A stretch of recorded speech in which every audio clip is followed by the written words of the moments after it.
సౌర్యానికి గురవుతున్నాయంటే తట్టుకోవడం చాలా కష్టం. ఇర్రీప్లేసబుల్ ఇది. అండ్ ఇది చేస్తున్నది ఎవరో కాదు, సాక్షాత్తు artificial intelligence. Let's talk more about this. Ram Gopal Varma గారు చాలా నిర్దిష్టమైన అభిప్రాయాలతో ఉన్నారు. వర్మ గారు, సో మీ ఆలోచనలు కూడా చౌర్యం కాబోతున్నాయి అనే థాట్ మీకు ఎలా అనిపిస్తుంది? కళల్లో ఒక ఇంపార్టెంట్, చాలా పాపులర్ అండ్ ఇంపార్టెంట్, అందరి ఒక ఇంగ్రెయిన్ అయిపోయింది మ్యూజిక్. మ్యూజిక్ అనేది ఒక మనిషి కాకుండా, ఒక కళాకారుడు కాకుండా, మ్యూజిక్ డైరెక్టర్ కాకుండా ఎవరన్నా క్రియేట్ చేయగలుగుతారు, కృత్రిమంగా క్రియేట్ చేయొచ్చు అనేది మనకి ఆలోచించడానికి, ఊహించడానికి కూడా మనకి అసలు వీ డోంట్ నో.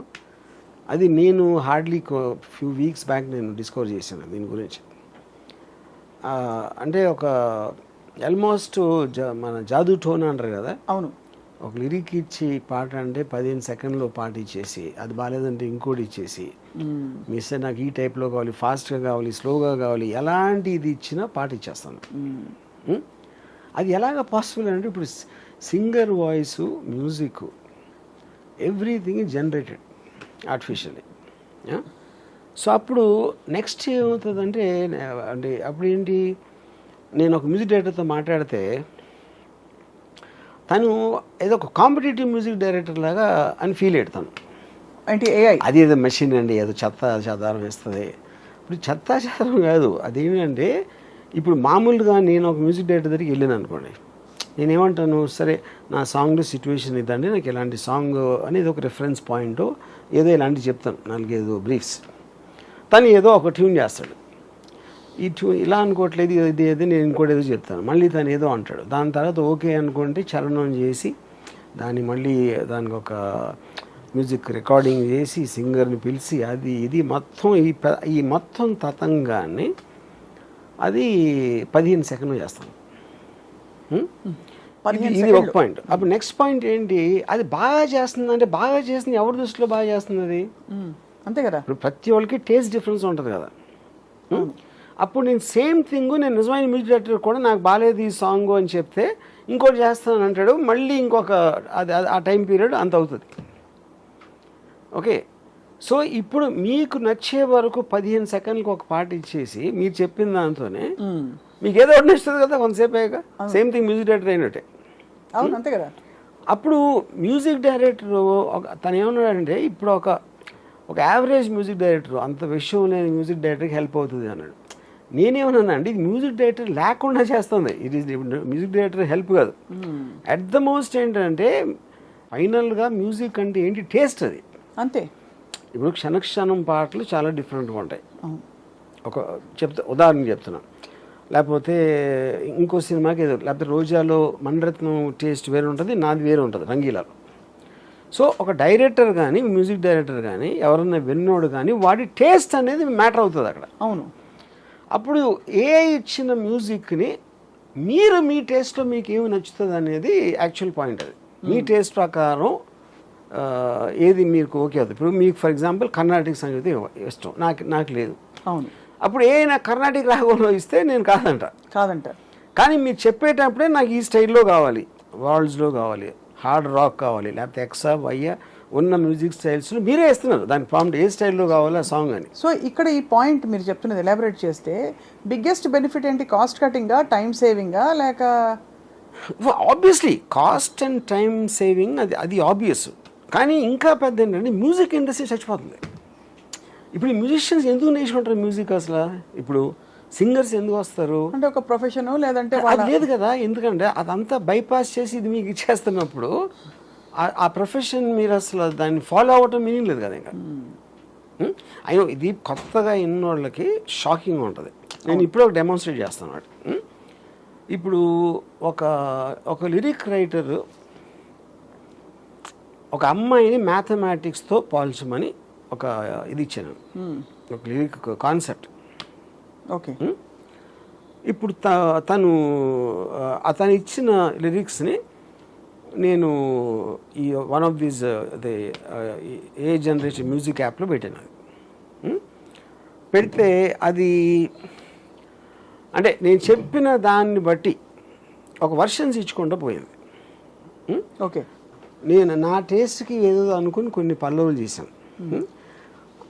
సేమ్ లిరిక్ని ఇన్ని రకాలుగా చేయొచ్చు అనేది ఫస్ట్ ఆఫ్ ఆల్ ఎవరికి ఐడియా వస్తుందని నాకు ఇంతవరకు రాలేదు.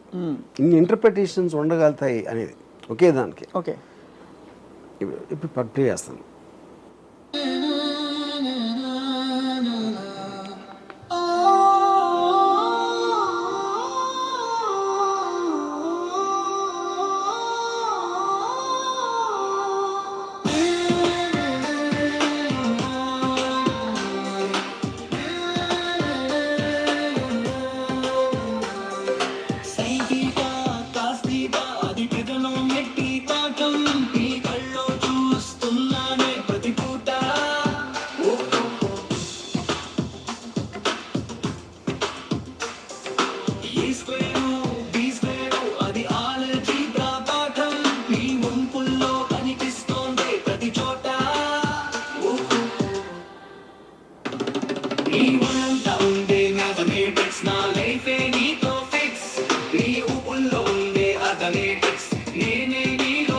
ఇదొకటి.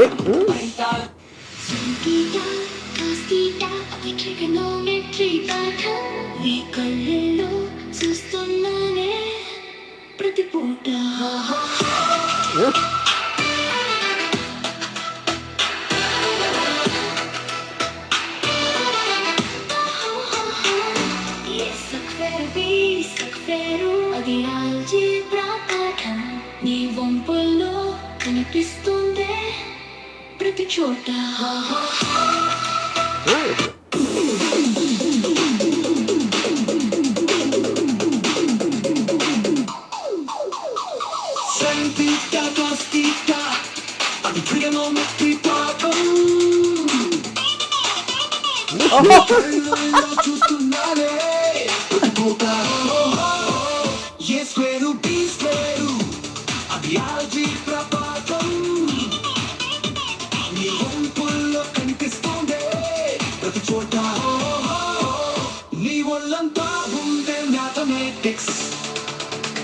నా లైఫే నీతో ఫిక్స్, నీ ఊపుల్లో ఉండే automatics. Sine theta cos theta అది ట్రిగనోమెట్రీ పాఠం, నీ కళ్ళల్లో చూస్తున్నానే ప్రతి పూట.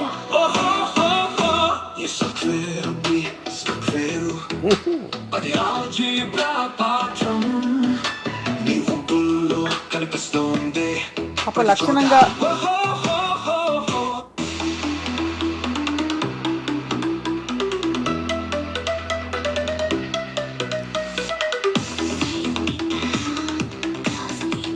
ఛాన్స్.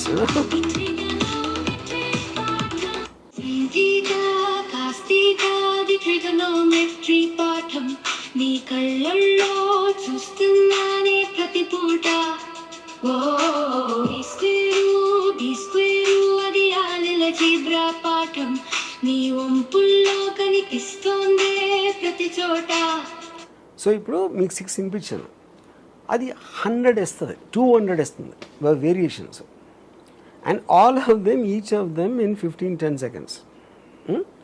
ఇప్పుడు వాయిస్ మ్యూజిక్ ఎవ్రీథింగ్ జనరేట్ చేస్తే ఇప్పుడు నిజంగా ఉన్న ఆర్టిస్టులు ఏమవుతారు, ఏం చేస్తారు వాళ్ళు? తప్పకుండా దట్ ఈస్ ద పాయింట్. అదే యా, అంటే 10-15 సెకండ్లలో ఈ క్వాలిటీ, అంటే ఒక ట్రాక్ ప్రొడ్యూస్ చేయడానికి మినిమం ముందు అసలు వాళ్ళ కళాత్మకత, వాళ్ళ క్రియేటివిటీ అన్ని వచ్చేసరికి మినిమం 4 hours, 2 గంటలైనా పడుతుంది. మీకు మొత్తం ప్రాసెస్ అంతా ఒక సాంగ్ ఇన్సెప్షన్ నుంచి ఫైనల్ ట్రాక్ రావడానికి 1 month పడుతుంది. 15 days to 1 month will be the time taken generally. కానీ సో ఇప్పుడు ఏమంటారు మీరు, అరే కదా ఏదేదో ఇచ్చారు, ఏదేదో కాదు, ఏదేదో ఇస్తాను కరెక్టే. ఇప్పుడు నేను ఉదాహరణకి నేను ఒకటి అనుకున్నా ఇది బాగుందని, వచ్చిన ఇన్ని వర్షన్స్లో నేను ఒక 10 మందికి వినిపిస్తే ఎవరెవరికి వేరే వేరే తెచ్చింది, ఎందుకంటే టేస్ట్ అందరిది ఒకటే ఉండదు కదా.